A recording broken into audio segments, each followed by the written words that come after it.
Okay, so I just got back from taking my kid to the science museum with his entire kindergarten class, and holy shit, wow, my God, do kids have energy? So that was an experience and just a total mess. I mean, I was assigned like three kids in addition to my kid, and I'm exhausted. So while I was there, I was thinking about like certain things, and I have more calls and meetings set up for today and tomorrow, and I was thinking about workflows and how do I optimize them and make them a little bit better, so what I'm trying to do is like I'm trying to replicate the activities of world-class operators, whether they're brand reps or specifically for bars and restaurants, to get people excited about what people are doing. And so there's two parts to this. There's nurturing and then there's workflows. And so let's talk about nurturing today, just because I saw a bunch of emails come out from me and text messages that came out from me to all my meetings. And my workflows are about nurturing. And so I'm trying to nurture people into the thing that I want them to do, which is to show up to the meeting. And so just an example of an appointment nurture is that like I have like sales calls booked with people for my software systems and my strategy systems, and I want to, I want them to show up. So what I'm doing is I'm saying whenever somebody texts me or I text them saying, okay, cool, well, how about tomorrow too? They say, yes, okay. I say, great, I'll send you a confirmation. And so I send them a confirmation. I automatically send them a calendar invite. That they are automatically, that the contact is automatically booked for, and it's confirmed in their calendar, in my calendar, and then sends both of us an email saying your appointment is confirmed with Jason, and we're excited to meet you. Here's the location of the appointment, and here's a button to reschedule or cancel. And so like what that does is it gives the contact the option of canceling the appointment or not. And so this is what world-class reps do, is they say, cool, I'll see you tomorrow. All right, I'm on my way, I'll see you in an hour. And if the contact is disorganized, or if they're busy, they had a death in the family, they're hungover, they're tired, they're whatever, and they don't want to show up to the meeting, they can always just reschedule, and they can hit the reschedule button on any one of the emails or text messages that I send them, and then it'll give them my calendar with that has my updated conflicts, so that it only shows them the times that I'm actually available, and it checks multiple different calendars with multiple different services. So it checks my Gmail, checks my Outlook, and it makes sure that everything's in there. So when my kid's t-ball game is on there, or my kid's t-ball practice or whatever it is, it will not make that time allowable to be booked. And so I've got multiple different calendars that have different levels of booking. So whether it's like a 15-minute chat, like a support chat, or if it's like an hour discovery call, or if it's like a strategy session, or if it's like an onboarding session, like each of those is different calendars with different availabilities based on my creative time or my work time. Et cetera, et cetera. And so anyway, so they get it. So the contact gets a confirmation saying, okay, they say, all right, I'm not into this anymore. I don't want to do it. They hit cancel.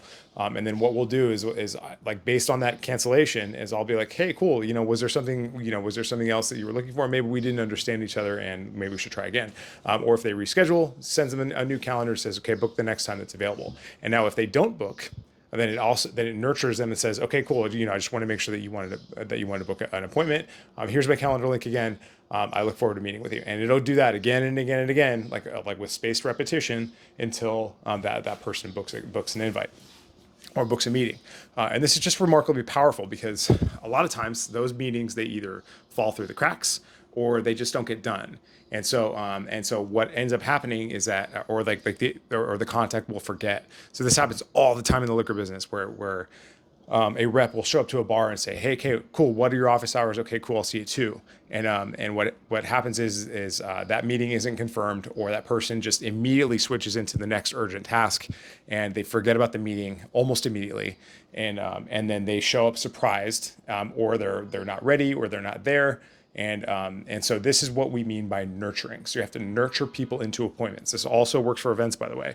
And so what we did was we built out systems for not only for brand reps that nurture people into these appointments, but also for the accounts, so that they can say, these are my office hours. But we also, before we allow them to book, before we allow our suppliers to book, we say, this is the stuff that we buy. I call it a buyer dossier. So these are the kind of things that we buy at this establishment. This is our price point. These are our economics.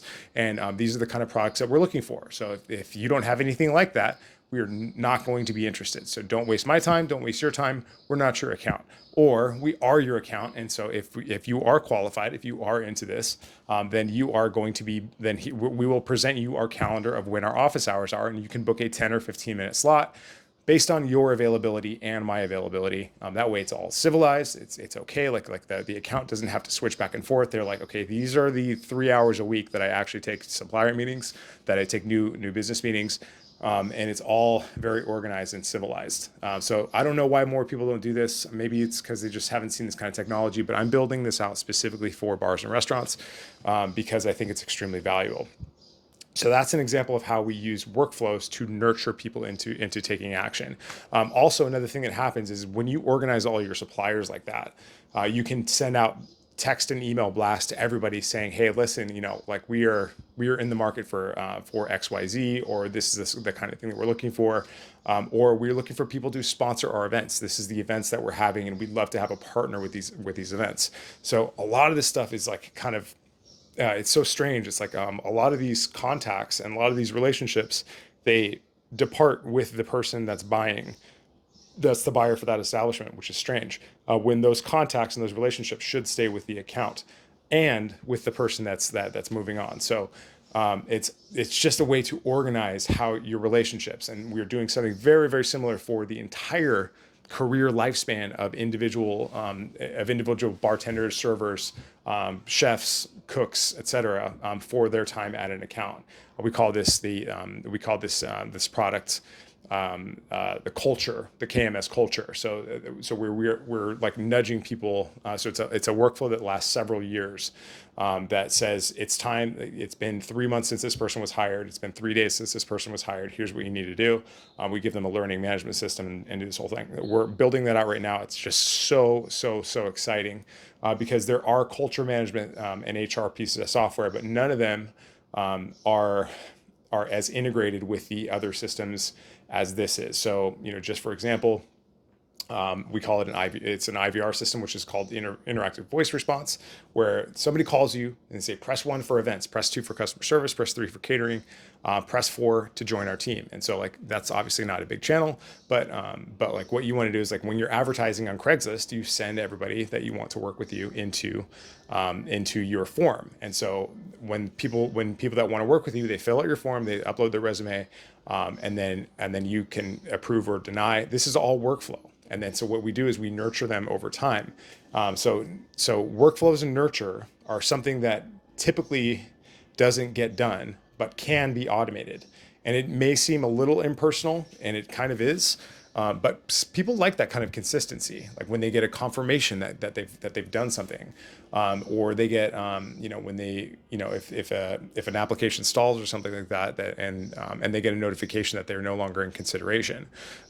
That's really valuable, and that's really good stuff, and it's very rarely ever integrated with your entire marketing stack, and you have a single tech stack that does learning management, nurtures, workflows, qualifications, surveys, forms, and so that's what we're providing. That's where we're building right now, and that's like the exciting part about this, because everybody I've ever told about this is just like, are you fucking kidding me? Yes, of course I want that. Of course I want that. So right now, I'm trying to get out of my own way and just make a minimum viable product, an MVP of something that just works, that I can implement for 2 or 3 clients for a discount as a beta launch while we kick the tires on it and we rub out all the kinks, and then we make this dynamite thing. And so this is kind of where I see the industry going. This is where I see my business going.